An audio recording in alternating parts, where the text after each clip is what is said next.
Hi hello Patharamattu സീരിയലിൻ്റെ മറ്റൊരു സ്റ്റോറിയിലേക്ക് എല്ലാവർക്കും സ്വാഗതം. അങ്ങനെ ദേവയാനി നയനയെ വീട്ടിലേക്ക് കൊണ്ടുവന്നു. അനി പോയിട്ടാണെങ്കിലോ അനാമികയും കൊണ്ടുവരുന്നുണ്ടല്ലോ. അങ്ങനെ നയനയും അനാമികയും വീണ്ടും അനന്തപുരിയിലേക്ക് തന്നെ വന്നാണ്. അനാമികയാണെങ്കിലോ വല്യമ്മയുടെ സ്നേഹം പിടിച്ചു പറ്റണം, എന്തോ ഒരു സോഫ്റ്റ് കോർണർ ഉണ്ട് ഇപ്പോൾ നയനയോട് വല്യമ്മയ്ക്കെന്ന് തോന്നുക. അതിനു വേണ്ടി അങ്ങനെ പാടില്ല, അവളുടെ മനസ്സിൽ വിഷം കുത്തിവെക്കാൻ വേണ്ടി അനാമിക പല ശ്രമങ്ങൾ നടത്തുന്നുണ്ട്. അങ്ങനെ നയനയോടിപ്പോൾ പഴയ വഴക്കില്ലെന്ന് മനസ്സിലാക്കി ജാനകിയും അനാമികയും ദേവയാൻ്റെ അടുത്ത് പോകുന്നുണ്ട്. എന്താ അടുത്തേക്ക് ഇപ്പോൾ മരുമകളോട് സ്നേഹം തുടങ്ങിയോ? എനിക്ക് അങ്ങനെയൊന്നുമില്ല, എനിക്ക് ആദ്യം അവളോട് എന്തായിരുന്നു അത് തന്നെയായിരുന്നെന്ന് ഉള്ളിലെ സ്നേഹം മറച്ചു വെച്ച് ദേവയാനി ഇവരോട് പറയുന്നത്. അല്ല, ഇനിയിപ്പോൾ ഏട്ടത്തിക്ക് വല്ല സംശയമുണ്ടോ, അവളാണ് കരൾ നൽകിയെന്ന് വല്ല സംശയമുണ്ടോ എന്ന് ചോദിക്കും. എനിക്ക് അങ്ങനെ സംശയമൊന്നുമില്ല, ആ കുട്ടിയെ കാണാനും ഇനി ഞാൻ പോവില്ല, എൻ്റെ മുമ്പിൽ എത്തുമ്പോൾ എത്തട്ടെ എന്നാണ് ദേവയാനി പറഞ്ഞത്. വല്യമ്മയുടെ മുമ്പിൽ ആ കുട്ടിയെ ഞാൻ കൊണ്ടുവരും, എനിക്ക് ഉറപ്പുണ്ട്. വല്യമ്മയ്ക്ക് ആ കരൾ തന്ന കുട്ടിയെ കണ്ടാൽ പോലെ ഒരിക്കലും അത് വല്യമ്മയുടെ മരുമകളായിരിക്കില്ല. അവൾ ബ്ലഡ് തരാൻ പറഞ്ഞപ്പോൾ തന്നെ അവൾ തരാത്ത ആളാ പിന്നെ കരൾ നൽകിയത് എന്ന് പറയാൻ കേട്ടോ അനാമിക. എങ്ങനെയും അനാമികയും നയനയും വെറുപ്പിച്ച് പിരിക്കണം, അതിനു വേണ്ടി മാത്രം ഓരോ ഇല്ലാ കഥകളൊക്കെ പറയുന്നുണ്ട്.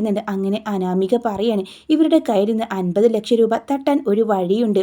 ഇവർക്ക് കരൾ നൽകിയത് ഒരു കുട്ടിയാണെന്ന് പറഞ്ഞ് ആ ഒരു പെണ്ണിനെ അറേഞ്ച് ചെയ്താൽ പോരെ, എന്നിട്ട് അവൾ വഴി 50 ലക്ഷം തട്ടിയതിന് ശേഷം അവൾക്ക് എന്തെങ്കിലും നക്കാപ്പിച്ച് കൊടുത്ത് ഒഴിവാക്കിയാൽ പോരെ എന്ന് ചിന്തിക്കാൻ കേട്ടോ. അങ്ങനെ വേണുവുമായിട്ട് അനാമിക ഈ കാര്യം സംസാരിക്കുന്നുണ്ട്. മോളെ ഒന്നുകൊണ്ട് പേടിക്കേണ്ട, എന്തായാലും അതേ ബ്ലഡ് ഗ്രൂപ്പുള്ള ഒരാളെ ഒരു പെണ്ണിനെ കണ്ടെത്തിയാൽ പോരെ, അവളാണ് തന്നതെന്ന് പറഞ്ഞാൽ എന്തായാലും ദേവിയാനി വിശ്വസിക്കാതിരിക്കില്ല. ആ ഒരു വഴി നോക്കാം, ഹോസ്പിറ്റലിലെ റെക്കോർഡൊക്കെ ഞാനൊന്ന് മാറ്റിമറിച്ചോളാം എന്ന് പറയുന്നുണ്ട് വേണു. അങ്ങനെ ദേവിയാൻ്റെ അടുത്ത് വന്ന് അനാമിക പറയുന്നുണ്ട്, വല്യമ്മയുടെ ഒരു കാര്യം പറയാനാ ഞാൻ വന്നത്. വല്യമ്മ ഇത്രയും കാലം ആഗ്രഹിച്ച് നടന്ന ഒരാളെ ഉണ്ടല്ലോ, അച്ഛനറിയാം ആ പെൺകുട്ടി ആരാണെന്ന്, അച്ഛൻ കാണിച്ചു തരാമെന്ന് പറഞ്ഞിട്ടുണ്ടെന്ന് അനാമിക പറയുമ്പോൾ ദേവയാനിക്ക് എല്ലാ സത്യങ്ങളും അറിയാലോ, എന്നാലും ഇവരെന്താണ് പറയുക എന്നറിയാൻ വേണ്ടിയിട്ട് തന്നെ ചോദിക്കുന്നുണ്ട്. എവിടെ ആ കുട്ടി, എനിക്ക് കാണണം. അങ്ങനെയാണെങ്കിൽ ആ കുട്ടിക്ക് എടുത്തു വെച്ച 50 ലക്ഷം രൂപയുടെ ചെക്ക് ഉണ്ട്, ആ കുട്ടി ഇതുവരെ മാറിയിട്ടില്ല, അത് കയ്യാടെ കൊടുക്കണം എന്ന് പറയാട്ടോ. ആ ശരി, എന്തായാലും വല്യമ്മ നമുക്ക് ആ കുട്ടിയെ കാണാൻ വേണ്ടി പോവാം, അല്ലെങ്കിൽ ആ ചെക്ക് തന്നാലും ഞങ്ങൾ കൊണ്ടുപോയി കൊടുക്കെന്ന് പറയാൻ. അത് വേണ്ട, നമുക്ക് ഒരുമിച്ച് പോവാം, എന്നാലേ എനിക്ക് ആ കുട്ടിയെയും കാണാലോ എന്ന് ദേവയാനി പറയുന്നുണ്ട്. ഇവൾ എന്തിനുള്ള പുറപ്പാടാണ്, ഇവൾ കള്ളത്തരം മാത്രമാണ് ചെയ്യുന്നത്, അതിനൊരു തിരിച്ചറിവും കൂടെ ആവുമെന്ന് മനസ്സിലാക്കിക്കൊണ്ട് തന്നെ ദേവയാനി എന്താണ് അനാമികയുടെ പുറപ്പാടെന്നറിയാൻ വേണ്ടി തന്നെ അവളടുത്തൊപ്പം കൂടെ കേട്ടോ.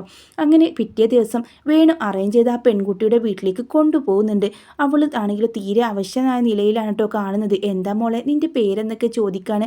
അങ്ങനെ ഇവർ പറഞ്ഞ് പഠിപ്പിച്ച പോലെ തന്നെ ആ പെൺകുട്ടി പറയുന്നുണ്ട് കേട്ടോ, നീയാണോ എനിക്ക് കരൾ നൽകിയത്, ഞാൻ നിന്നെ ഒരുപാട് അന്വേഷിച്ചു, ആദർശിനോടും എൻ്റെ ഭർത്താവിനോടൊക്കെ നിന്നെക്കുറിച്ച് പറഞ്ഞു, പക്ഷെ അവരാരും പറഞ്ഞു തന്നില്ല എന്നൊക്കെ ദേവയാനി അഭിനയിക്കുന്നുണ്ട് കേട്ടോ അവിടെ പോയിട്ട്. അങ്ങനെ ആ 50 ലക്ഷം രൂപയുടെ ചെക്ക് കൊടുക്കാൻ വേണ്ടി അനാമിക പറയുമ്പോൾ, മോൾക്ക് അന്ന് ഞാൻ എൻ്റെ മോൻ്റെ കയ്യിൽ നിന്ന് കൊടുത്തയച്ചിരുന്നല്ലോ, അതങ്ങ് മാറി എടുത്തുകൊണ്ട് ഞാൻ ചെക്ക് എടുക്കാൻ മറന്നെന്ന് പറയട്ടോ. ഇപ്പോഴാണ് ആകെ പെട്ട പോലെ ആവുന്നത് അനാമികയും വേണും. അതൊക്കെ അവളുടെ കയ്യിൽ നിന്ന് നഷ്ടപ്പെട്ടിട്ട് കാണും, നിങ്ങൾ എന്തായാലും പുതിയൊരു ചെക്ക് എഴുതി കൊടുക്കുക, അവൾ ആ കാശൊന്നും ബാങ്കിൽ നിന്ന് എടുത്തിട്ടില്ലല്ലോ എന്ന് പറയാണ്. അതിൻ്റെ ആവശ്യമില്ല കുട്ടി, നിൻ്റെ കയ്യിലില്ലേ അന്ന് ഞാൻ കൊടുത്തുവിട്ട ആ ചെക്കെന്ന് ദേവയാനി മനഃപൂർവ്വം ചോദിക്കുക. അഭിനയിക്കാൻ വന്ന പെൺകുട്ടിക്കാണെങ്കിലോ എന്ത് പറയണമെന്നറിയില്ല. അവള് വെപ്രാളത്തിന് അത് എവിടെ വെച്ചെന്ന് അറിയില്ല, ഞാൻ നോക്കട്ടെ, ഉണ്ടാവും, എനിക്കിപ്പോൾ കാശിൻ്റെ ആവശ്യമൊന്നുമില്ല എന്നൊക്കെ ആ പെൺകുട്ടി പറയുന്നുണ്ട് കേട്ടോ. അതെന്ത് വർത്തമാന, നിനക്ക് കാശിന് ആവശ്യമില്ലെങ്കിൽ പിന്നൊക്കെ എങ്ങനെ നിൻ്റെ കാര്യങ്ങളൊക്കെ നോക്കേണ്ടേ, ഈ വീടും നിൻ്റെ ആരോഗ്യനിലയൊക്കെ മെച്ചപ്പെടുത്തേണ്ടേ, ദേവയാനി ചേച്ചി തരുന്ന കാശ് നീ വാങ്ങിക്കണം എന്നൊക്കെ വേണു പറയാട്ടോ. അങ്ങനെ ദേവയാനിക്ക് ഇവരുടെ കള്ളത്തരത്തിൽ എന്തൊക്കെയോ സംശയം തോന്നാണ്. അച്ഛനും മോളും നടത്തുന്ന നാടകമാണെന്ന് അവൾക്ക് മനസ്സിലായി കാണും. അങ്ങനെ വീട്ടിലേക്ക് പോകുന്നുണ്ട് കേട്ടോ. അതിനുശേഷം അനാമികയോട് പറഞ്ഞു, അനാമികയെ ഒന്ന് വണ്ടി നിർത്തുമെന്ന് പറയുന്നുണ്ട്. അങ്ങനെ ഡ്രൈവറോട് വണ്ടി നിർത്താൻ പറയാം. ഈ സമയം വേണും രേവതി ആണെങ്കിലോ അവരുടെ കാറിൽ വീട്ടിലേക്കും പോയിട്ടുണ്ടാവും. ദേവയാനി ആണെങ്കിലോ കാറിൽ നിന്ന് ഇറങ്ങി എവിടേക്കോ നോക്കി നിൽക്കുകയാണ്. അപ്പോഴാണ് അനാമിക, എന്താ വല്യമ്മ കാർ നിർത്താൻ വേണ്ടി പറഞ്ഞത്? അല്ല, എനിക്ക് നിന്നോട് സംസാരിക്കാനുണ്ട്, നീ ഇപ്പം എനിക്ക് കാണിച്ചു തന്ന ആ പെൺകുട്ടി ആരാണ്, എത്ര നിൻ്റെ കമ്മീഷന് എന്ന് ചോദിക്കാൻ. എന്താ വല്യമ്മ, എന്താ ഇങ്ങനെയൊക്കെ പറയുന്നത്, പിന്നെ എന്തിനാ നീ എന്നെ ഇങ്ങോട്ട് കൂട്ടിക്കൊണ്ടുവന്ന് ഇങ്ങനെ നാടകം കളിച്ച് നിൻ്റെയും നിൻ്റെ അച്ഛൻ്റെയും നാടകം ഏതുവരെ പോകുമെന്നറിയാനാ ഞാൻ ഇവിടെ വരെ വന്നത്. പക്ഷേ നിനക്കൊരു കാര്യം അറിയോ, നീ തേടി പിടിക്കുന്ന ആ പെൺകുട്ടി ഉണ്ടല്ലോ, എനിക്ക് കരൾ നൽകിയ ആ പെൺകുട്ടി, അവളെ ഞാൻ കണ്ടെത്തി കഴിഞ്ഞു, അവൾക്ക് ഞാൻ വേണ്ടതെല്ലാം നൽകുകയും ചെയ്യും. പക്ഷെ നീ ഇപ്പോൾ കാണിച്ചതുണ്ടല്ലോ, തെണ്ടിത്തരം നിന്റെയും നിന്റെ അച്ഛൻ്റെയും കാശ് തട്ടാനുള്ള അടവ് എനിക്ക് മനസ്സിലാവില്ലെന്ന് കരുതിയോ? വല്യമ്മ എന്തൊക്കെയാ പറയുന്നത്? വല്യമ്മയ്ക്ക് കരൾ തന്നത് ആ കുട്ടിയാണ്. ഈ സമയം ദേവയാനി കൈവീശി അനാമികയുടെ മുഖത്തടിക്കടോ. ആണടി, ആണോ? അവളാണോ എനിക്ക് കരൾ നൽകിയത്? എടി, എനിക്ക് കരൾ നൽകിയത് ആരാണെന്ന് നിനക്കറിയോ? എൻ്റെ മരുമോള, എൻ്റെ നേനമോള. അവളോട് ഞാനിപ്പോൾ സ്നേഹം കാണിക്കാത്തത് അവളോടുള്ള സ്നേഹം മുഴുവൻ എൻ്റെ മനസ്സിലുണ്ട്. കുറച്ച് ദിവസം കൂടെ നിങ്ങളുടെയൊക്കെ മുമ്പിൽ നിങ്ങളുടെയൊക്കെ നാടകം കാണാൻ വേണ്ടി ഇങ്ങനെയൊക്കെ അങ്ങ് പോട്ടെ എന്ന് ഞാനും കരുതിയതാ. പക്ഷേ ഇപ്പോൾ നീ ചെയ്തോണ്ടല്ലോ അനന്തപുരിയിലെ സ്വർണം മുഴുവൻ കട്ടെടുത്തതും അവരെ കള്ളങ്ങളാക്കിയതും ഒക്കെ നീയും നിന്റെ അച്ഛനും കൂടെയാണ്. ഓരോന്നൊക്കെ പുറത്തു വരാനുണ്ട്. എൻ്റെ അനിയുടെ അബദ്ധം. അവനക്ക് വേണ്ടിയാണല്ലോ നീ ഇത്രയും കാലം, നിനക്ക് വേണ്ടിയാണ് അവനെ ഞാൻ കുറ്റക്കാരനാക്കി. നിനക്ക് വേണ്ടി അവനെ ഒരുപാട് വേദനിപ്പിക്കുന്ന രീതിയിൽ എനിക്ക് സംസാരിക്കേണ്ടി വന്നു.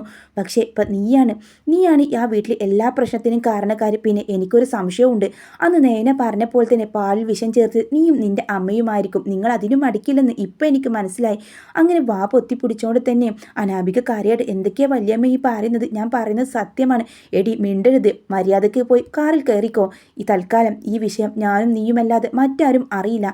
അതേപോലെ എനിക്ക് കരൾ നൽകിയത് നേനെയാണെന്ന് ഞാൻ നിന്നോട് പറഞ്ഞ കാര്യം വേറെ ആരോടെങ്കിലും നീ പറഞ്ഞാൽ, നീ ഇപ്പം നടന്ന ഈ സംഭവങ്ങളുണ്ടല്ലോ എല്ലാം ഞാൻ എല്ലാവരോടും പറഞ്ഞ് അനന്തപുരിയിൽ നിന്ന് നിന്നെ പുറത്താക്കുമെന്ന് ദേവയാനി പറയുന്നുണ്ട്. ഇത് കേട്ടതും ഒന്നും മിണ്ടാതെ തല കുനിച്ചുകൊണ്ട് അനാമിക കാറിൽ കയറുന്നുണ്ട്. അനാമിക കിട്ടുന്നത് കിട്ടിയപ്പോൾ അനാമിക കാര്യം മനസ്സിലായി. ഇനി അനന്തപുരിയിൽ ഒരിക്കലും തൻ്റെ കാര്യങ്ങളൊന്നും മുന്നോട്ട് പോകില്ലെന്നും ഇത്രയും നാളും വല്യമ്മയെ സഹായിച്ചുകൊണ്ടാണ് അവൾ പിരിച്ചു നിന്നത്. ഇപ്പോൾ എല്ലാ സത്യങ്ങളും പുറത്തു വരാൻ പോകുന്നു. അധികകാലം തനിക്കവിടെ നിൽക്കാൻ പറ്റില്ലെന്ന് അനാമിക മനസ്സിലാക്കണം കേട്ടോ. ഈ സമയം അനാമികയുടെ ഫോണിലേക്ക് നിരന്തരമായി ഒരു കോള് വരുന്നുണ്ട്. മറ്റാരുമല്ല, അനാമിക വിവാഹം കഴിഞ്ഞതെന്ന് പോലും അറിയിക്കാതെ ഒരു കാമുകൻ അവൾക്കുണ്ടാവും. അവനാണ് വീണ്ടും വീണ്ടും അവളെ വിളിച്ചുകൊണ്ടിരിക്കുന്നത്. അങ്ങനെ അവളെ കോള് കണ്ടതും ദേവയാനി ആ കോൾ എടുക്കാതെ കട്ടാക്കുന്ന അനാമികയെ കണ്ടതും സംശയം ഉണരാട്ടോ. ഇവളെന്താ കോൾ എടുക്കാത്തത്? വിളിച്ചത് അവളുടെ അച്ഛനോ അമ്മയോ ആരെങ്കിലും ആയിരിക്കും. ആയിക്കോട്ടെ. അവളെന്ന് തലവേദന അനിയുടെ തലേന്ന് ഒഴിഞ്ഞു പോവണേ എന്ന് ആ സമയം ദേവയാനി ചിന്തിക്കാണ്. അതിനുശേഷം അവർ രണ്ടുപേരും കൂടെ എത്തുന്നുണ്ട് അനന്തപുരിയിലേക്ക്. ഒന്നും അറിയാത്ത ഭാവത്തിൽ തന്നെ രണ്ടുപേരും കൂടെ അകത്തേക്ക് കയറി പോവാണ്.